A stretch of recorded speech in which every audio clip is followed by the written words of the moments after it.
सृष्टि बचपन से ही दिखने में सुंदर नहीं थी, लेकिन अमीर बाप की बेटी सृष्टि पर उसकी माँ जान छिड़कती।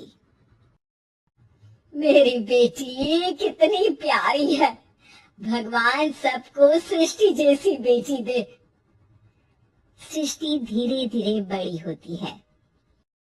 एक दिन सृष्टि की सहेली कहती है, तू दिखने में कितनी अजीब सी है, लेकिन मैं जानती हूँ हम सब में सबसे अच्छी शादी तो तेरी ही होगी। तेरे पापा अमीर जो है। और बता नहीं सकते यार, दहेज तो हर कोई देता है, ये क्या ज्यादा ले जाएगी अपने पति के लिए? अरे बड़े शहर में कोठी है इसके पापा की। अरे पापा की है ना, कौन सी इसकी है? इसकी होती तब तो कोई भी लड़का इससे शादी कर लेता। अरे पापा की मतलब पापा की है तो मेरी ही है ना? किसने कहा? अब तेरी तो तब होगी ना जब तेरा भाई ना हो। वैसे भी शादी के बाद सारी प्रॉपर्टी भाई के नाम होती है। सृष्टि समझ जाती है कि उसे किसी भी हालत में माँ बाप की सारी प्रॉपर्टी को अपने नाम करना है, लेकिन कैसे? एक दिन सृष्टि का भाई शीनू कहता है, बहन क्या कर रही है? तुझसे एक बात करनी है। अरे हाँ हाँ करना, मैं तो तेरी बहन हूँ। बहन मेरी लाइफ में ना एक लड़की है, बहुत अच्छी है। मैं सोच रहा हूँ माँ और पापा से बात करूँ शादी के लिए। सृष्टि को समझ में आ जाता है कि भाई की शादी होते ही भाभी उसे एक दिन भी घर में बर्दाश्त नहीं करेगी। क्या बात है भाई, बताना कौन है वो? यार वो बहुत अच्छी लड़की है, पढ़ी लिखी है, मेरे साथ जॉब भी करती है। बस एक प्रॉब्लम है। प्रॉब्लम? क्या प्रॉब्लम है भाई? यार वो शादीशुदा है, लेकिन उसके पति ने उसे सिर्फ इसलिए छोड़ दिया क्योंकि उसके माँ बाप दहेज नहीं दे पाए। सृष्टि ये सुनकर न जाने क्यों खुश हो जाती है। अरे भाई तो क्या हुआ, लड़की तुझे तो पसंद है ना? शीनू को लगता है कि बहन उसे समझ रही है। वो इस बात से अनजान होता है कि उसकी बहन की मंशा पूरा घर हड़पने की है। सृष्टि अपनी माँ से कहती है, मम्मी मुझे तो बहुत चिंता है, पता है शीनू क्या कर रहा है? अरे क्या कर रहा है, वो तो काम पर जाता है और वापस घर आता है।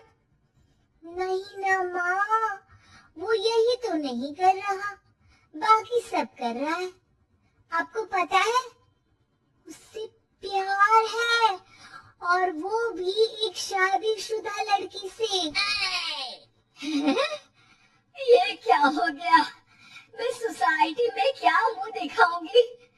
अरे तेरे पापा तो यही कहेंगे कि मैंने ही उसे बिगाड़ दिया है। माँ देखो, मेरी बात मानो, पापा पर भी विश्वास करने की जरूरत नहीं है। अब आप ही बताओ, पापा इतनी देर घर के बाहर रहते हैं क्यों? बोलो। अरे बेटा वो तो नौकरी करते हैं ना। तू बहुत भोली है माँ, पापा का ऑफिस तो 7 बजे खत्म हो जाता है, लेकिन देखो कितनी देर से आते हैं। अरे नहीं नहीं बेटा, ऐसी कोई बात नहीं है। सृष्टि माँ को एक औरत से बात करते पिता की फोटो दिखाती है। देखो माँ, कैसे है पापा? मैं ना कहती थी कि पापा सही नहीं है। मैं तेरे पापा से बात करूंगी, दे फोटो मुझे। ओ माँ, वो तो डिलीट हो गई। लेकिन चल, तूने तो देख लिया ना, पापा से बाद में बात कर लेना। और हाँ, मेरा नाम बिल्कुल मत लेना। हाँ माँ। अब क्या था, सृष्टि की माँ और पिता के बीच झगड़ा होना शुरू हो जाता है। सृष्टि के मन में क्या चल रहा था कोई नहीं जानता था। एक दिन माँ सृष्टि के लिए एक लड़का देखा है, वो लोग शाम को उसे देखने आने वाले हैं। और हाँ माँ, एक खुशखबरी, मैं और पापा मिलकर एक नया बिजनेस ट्राई कर रहे हैं। शाम को लड़का आता है, सांवले रंग का। सृष्टि को तो बिल्कुल भी पसंद नहीं आता। लड़की की माँ कहती है, लड़की का चेहरा तो कोई खास नहीं, लेकिन अगर मेरे बेटे को आप लोग सेटल कर दे तो मैं उसकी शादी आपकी बेटी से करवा दूं। सृष्टि को लड़का बिल्कुल पसंद नहीं था। उसे भाई पर गुस्सा आ जाता है। लड़के वालों के जाने के बाद कहती है, माँ देखा, शीनू मेरे लिए कैसा लड़का लेकर आया, न दिखाने लायक न सुनने लायक, सेटल भी नहीं, वो भी हम करे। अरे माँ, मैं जानती हूँ ये मेरी शादी किसी भी घर में क्यों करवाना चाहता है। अरे कैसी बात कर रही है बहन, तूने तो देखा ना, लड़के को मैंने ही मना कर दिया तुझसे शादी के लिए। जिसने लड़का बताया था उसने उसकी बहुत तारीफ की थी। बात आई गई हो जाती है, लेकिन सृष्टि का मन शांत नहीं होता। क्या करूं कुछ समझ में नहीं आ रहा। मेरी शादी हो गई तो ये लोग पूरी प्रॉपर्टी शीनू के नाम कर देंगे, मेरे हाथ तो कुछ लगेगा ही नहीं। तभी सृष्टि को आइडिया आता है। वो किसी वकील को फोन करती है। जी देखिए, अगर आपके मम्मी पापा का तलाक हो जाता है तो आपके पिता की आधी प्रॉपर्टी आपकी माँ के नाम हो जाएगी, फिर उसे वो किसी को भी दे सकती है। सृष्टि अब माँ को बेटे के खिलाफ करती है।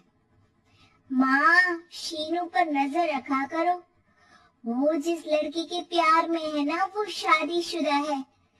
यहाँ आएगी, सारा पैसा रुपया जमीन जायदाद सब हड़प लेगी। पापा का भी हाल तुमसे छुपा नहीं है। ऐसा ना हो कि मैं और आप एक दिन सड़क पर भीख मांगे। हे भगवान, मैं तो जीते जी मर जाऊंगी अगर ऐसा हो गया तो। ऐसा हो गया नहीं माँ, ऐसा ही होगा। अभी समय है, आगे का सोच लो। मैं तो कहती हूँ पापा से आधी प्रॉपर्टी लेकर अलग हो जाओ। पापा की आधी प्रॉपर्टी भी हम लोगों को अगर मिल जाती है ना तो अगले 7 जन्म सफल समझो। बेचारी माँ बेटी के कहने पर पति से तलाक लेकर अलग हो जाती है। सृष्टि अब पैसों से गाड़ी और अपने दूसरे महंगे शौक पूरे करने लगी। उसके दोस्त भी उसके पैसे इस्तेमाल करते। सृष्टि, कल तुम कहाँ थी? मैं सारा दिन घर पर अकेली थी। तो मैं क्या करूं? मैंने ठेका तो नहीं लिया है ना तुम्हें संभालने का। माँ को सृष्टि से ये उम्मीद नहीं थी। वो बैठकर रोने लगती है। वहीं उसका पति यानी कि सृष्टि के पिता आ जाते हैं। मैं जानता था कि तुम्हारा यही हाल होगा, तो आपने मुझे रोका क्यों नहीं? मैं रोकता तो तुम रुकती क्या? सृष्टि के कहने पर तुमने मुझ पर अपने बेटे पर शक किया, लेकिन तुम ये भूल गई कि कैसे हम दोनों ने मिलकर जीवन में इतना सब खड़ा किया। माँ पति के गले लग जाती है।